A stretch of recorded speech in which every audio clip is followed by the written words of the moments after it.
Il y a exactement une semaine, jour pour jour, j'avais enregistré une vidéo pour vous expliquer mon challenge de devenir digital nomade en 60 jours. Et puis, pour des raisons personnelles et parce que j'étais pas plus sûr en fait de vouloir me lancer là-dedans complètement à fond, j'ai décidé de pas la publier. Alors qu'elle aurait dû être publiée le lundi de la semaine dernière. Donc, elle sera publiée, vous allez la voir après, à une semaine d'écart. J'ai beaucoup réfléchi. J'avais fait une autre vidéo qui annonçait le challenge, mais elle est beaucoup plus soft et je m'engage moins dedans. Du coup, j'ai beaucoup réfléchi à tout ça et je me suis dit que ça ne pouvait être que bénéfique pour moi. Je le fais uniquement pour moi, c'est-à-dire me prouver ou essayer de voir quel genre de vie me correspondrait mieux. Je sens à l'intérieur de moi que je dois bouger, que je dois changer quelque chose de profond dans ma vie et je suis quasiment sûr que ça portera mon business à un niveau bien supérieur. Je vais pouvoir faire des vidéos beaucoup plus vibrantes. Ça va m'éviter en fait de tomber dans la procrastination et de rester dans un entre-deux. Je déteste ça. Donc à un moment donné, il faut trancher. Voilà. Mais pour l'instant, je ne vais pas vous en dire plus. La vidéo disait déjà beaucoup. L'énergie dans laquelle j'étais était bien plus rayonnante que dans la deuxième vidéo que j'ai faite après. Et c'est dommage d'éteindre ce feu-là parce que je crois qu'il exprime vraiment ce que je suis en train de ressentir en ce moment. Et je sens ce feu qui revient ce matin. Je vous en dis pas plus, je vous laisse sur la vidéo, puis je vous dirai dans la semaine, je vais vous donner beaucoup plus de détails sur mon état d'esprit et comment je mets tout ça en place et pourquoi c'est pas si simple que ça en fait, hein, moi qui suis quand même sédentaire à la base. Mais voilà, je vous en parlerai dans les autres vidéos. En attendant, je vous laisse avec celle-ci. Alors c'est fou parce que je suis en train de découvrir mon voisinage alors que ça fait des années que j'habite là, parce que je sortais pas souvent dans ce parc commun. Voilà, alors ce que je vais te raconter aujourd'hui justement c'est à propos de solitude, ou plutôt quand on est solopreneur, comment est-ce que ça se passe? On subit souvent de la solitude. Moi j'ai travaillé des années en étant seul derrière un écran chez moi et ça a commencé à dire stop l'année dernière. Donc je me suis dit il faut que je trouve absolument une solution. Et à un moment donné, donc j'ai eu une intuition. Je me suis retrouvé dans le quartier d'affaires de la Part-Dieu qui est donc à Lyon, qui est le deuxième quartier d'affaires de France. Et puis j'étais très fatigué, j'avais pas dormi de la nuit ce jour-là. On était fin juillet et j'en pouvais plus. J'étais fatigué de mon travail, j'étais fatigué de ma vie, de me retrouver seul derrière un écran tout le temps, à pas rencontrer de gens. Et là j'ai dit c'est plus possible. Et là, j'ai eu quelque chose qui m'a poussé. J'ai vu une nouvelle tour qui venait d'être construite, la plus grande tour de Lyon d'ailleurs. Et je vois marqué Spaces. Et je me suis dit, tiens, on dirait un espace de coworking. Je vais aller me renseigner. Et là, j'ai très bien fait parce que je suis rentré. J'ai parlé avec un autre qui m'a très bien accueilli, très sympathique, pendant environ 3/4 d'heure. Et là, je me suis dit, c'est ça qu'il me faut. Il faut que je me reconnecte au monde. Et l'espace de coworking, ça va être peut-être ce qui me manquait.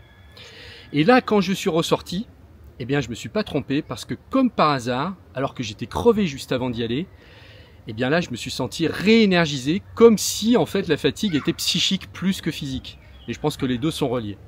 Donc ça m'a validé que j'étais sur la bonne intuition.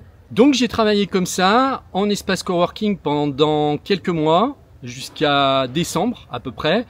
Et puis j'ai trouvé ça bien l'expérience, mais je trouvais qu'il manquait quelque chose quand même. C'est-à-dire que les espaces sont fermés quand même dans des bureaux, même si c'est des bureaux hyper luxueux, qu'il y en a au moins 15 sur Lyon, c'est-à-dire dans tous les quartiers de Lyon. Mais on se retrouve quand même enfermé dans des bureaux avec d'autres gens qui travaillent, mais je trouvais que c'était un peu trop fermé finalement. Et j'ai essayer autre chose à partir de là. Je me suis dit pourquoi t'essaierais pas de travailler tout simplement dehors, dans des cafés, dans des centres commerciaux, peut-être même sur des bancs, tranquilles dans un parc. Et c'est ce que j'ai fait. Et là j'ai comparé les deux et je me suis dit finalement l'espace coworking me sert pas à grand chose parce que finalement ça fait des groupes à l'intérieur aussi, hein, c'est-à-dire que les gens travaillent entre eux. C'est pas si facile d'arriver et puis de dire voilà on peut discuter et dire ce qu'on fait, mais après faire des partenariats, travailler en symbiose avec des gens, c'est pas forcément facile. Et moi, ce que j'adore en fait dans le fait d'être dehors, c'est que on est dans le flux de la vie, dans le mouvement, avec toutes sortes de gens. Il n'y a pas seulement des entrepreneurs. Et moi, j'aime bien ce côté mixte où toutes les énergies sont mélangées parce que ça me fait vivre, ça me recharge, ça me fait vibrer. Et donc, ça n'a plus rien à voir. Je me sens beaucoup mieux aujourd'hui, c'est même le jour et la nuit par rapport à il y a encore quelques mois en arrière. Mais maintenant, j'ai quand même envie de passer au stade supérieur. C'est-à-dire que cette fois, j'ai envie de me rapprocher d'entrepreneurs, d'entrepreneuses avec qui je pourrais discuter, échanger, vibrer sur la même fréquence, des gens qui me ressemblent, avec qui je peux faire peut-être des partenariats ou avec qui je peux travailler d'une certaine manière, peu importe la forme que ça prend. Comme disait Jean-Claude Van Damme, 1 + 1 = 3. J'adore Jean-Claude Van Damme parce qu'il dit beaucoup de conneries, mais dans ces conneries, en fait, il a raison. C'est-à-dire que 1 + 1 = 3, ça veut dire quoi?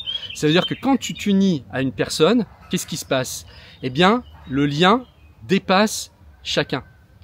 C'est-à-dire que le lien qui unit ces deux personnes, quand on vibre avec la même puissance, est supérieur aux personnes elles-mêmes, quoi. Voilà. Et on maîtrise pas toujours tout d'ailleurs. Moi, j'ai envie aujourd'hui d'être avec des gens qui me tirent vers le haut. Et c'est pour ça que je vais aller à la rencontre de gens différents, des entrepreneurs notamment. Je vais peut-être, comme je le disais aussi, faire des interviews, je vais voir, mais le tout c'est de rencontrer. Donc je vais commencer déjà en France et puis certainement aussi à l'étranger parce que je pense que ça vibrera encore un peu plus. Seulement tout ça c'est bien beau, mais il va falloir passer au concret. C'est beau les belles paroles, mais là moi comment je fais actuellement? Je suis quand même enchaîné à un appartement avec beaucoup de matos à l'intérieur, avec du stock de disques parce que je vends aussi des disques. D'ailleurs je te mettrai le lien en dessous de la vidéo si tu veux aller voir ma boutique. Donc je suis en train de me poser la question, est-ce que je vais continuer les disques? C'est pas sûr parce que ça fait 32 ans que je fais ça. Non pas 32 ans, plus que ça. J'avais 14 ans quand j'ai commencé. Alors j'étais pas pro à l'époque, hein, mais je vendais déjà des disques à 14 ans, donc c'était féroce hein, chez moi. Mais là aujourd'hui ça me retient trop, la logistique est trop lourde, j'ai trop de stock chez moi et donc va falloir que je prenne une décision, est-ce que j'arrête ou pas. Voilà, donc ça peut pas se faire en un claquement de doigts du jour au lendemain, mais par contre je pense que ça peut se faire plus vite que ce que je pense. Et c'est pour ça que je me suis lancé un challenge et que je me suis dit que j'allais devenir digital nomade en 60 jours. Voilà, un pas après l'autre, je me lance ce challenge de devenir digital nomade en 60 jours. Peu importe ensuite ce qui se passera, les décisions que je prendrai, le but c'est vraiment d'être autonome et de pouvoir se dire aujourd'hui je peux partir avec un sac à dos et laisser mon appartement derrière sans que ça pose problème. Et le but c'est aussi de t'inspirer et puis de te faire voir, de te montrer au jour le jour comment je fais, qu'est-ce que j'ai mis en place, qu'est-ce que j'élimine qui m'enchaîne encore, etc. Donc c'est un gros challenge pour moi, énorme, mais bon j'ai la motivation qui est là. Je crois que je suis prêt à tout aujourd'hui pour suivre mes élans. Mais vraiment j'adore cette phrase que j'ai notée et je le redis, quand tu t'unis à quelqu'un qui vibre la même puissance que toi, le lien devient plus grand que chacun. Il dépasse les deux. Il pousse, il élève, il ouvre des portes invisibles. Et c'est à ça que j'ai envie de goûter aujourd'hui. Et puis tout à l'heure, j'ai croisé un voisin et je lui ai dit ce que je faisais parce que jusqu'à maintenant, j'étais un peu terré, j'osais pas me montrer, bon, déjà sur YouTube. Et je me suis dit, si le voisinage me voit, là, on est 16 appartements ici, avec donc ce grand jardin qui est là. Et en fait, je me suis dit, si les gens me voient, qu'est-ce qu'ils vont penser de moi alors, parce qu'on se connaît tous plus ou moins dans le. Et puis j'ai eu l'audace ce matin de croiser un gentil voisin avec qui j'ai pu parler et qui était complètement aligné avec moi. J'ai halluciné. C'est un Italien, il est super sympa. Et du coup, je lui ai parlé, je lui ai dit, bah là, je suis en train, voilà, j'ai osé lui dire, je me mets à nu en fait sur YouTube. Bah, tu peux aller voir, je te donne le nom de ma chaîne et tu verras bien. Et c'était incroyable parce qu'il m'a encouragé, il m'a dit, mais je crois que c'est ça qui marche aujourd'hui, parce que les gens, ils en ont marre en fait de tout ce qui est lisse, ce qui est pas vrai finalement, quoi. Et ben voilà, c'est un signe de l'univers pour moi ça. Il m'encourage et ça m'a redonné de la force. Voilà, pour enregistrer encore mieux cette vidéo et faire encore une meilleure vidéo. Donc c'est fou, là je suis en train de découvrir mon voisinage alors que ça fait plusieurs années que j'habite là. Parce que je me suis réveillé, parce que en fait aujourd'hui j'ai envie d'aller vers les autres et que ça me fait plaisir de faire connaissance, même si c'est sur le tard et que ça fait plus de 5 ans. Mais bon, c'est comme ça. comme on dit, mieux vaut tard que jamais. Donc moi, voilà, eh bien, c'est bien beau de parler, mais il va falloir que je passe à l'action et je vais commencer dès demain matin par faire mon renouvellement de passeport qui n'est plus valide depuis la fin de l'année dernière. Donc je vais essayer de me grouiller le cul pour que je puisse quand même bouger cet été au cas où, quoi. Je fais mon max, voilà. Bon, bah écoute, j'espère que le message est passé. Et puis, eh ben, je te dis à très vite dans une prochaine vidéo. Puis, de toute façon, tu vas suivre mon évolution sur la chaîne au fur et à mesure. Voilà, je peux pas tricher. Allez, gros bisous. Ciao, ciao. 24. Bonjour.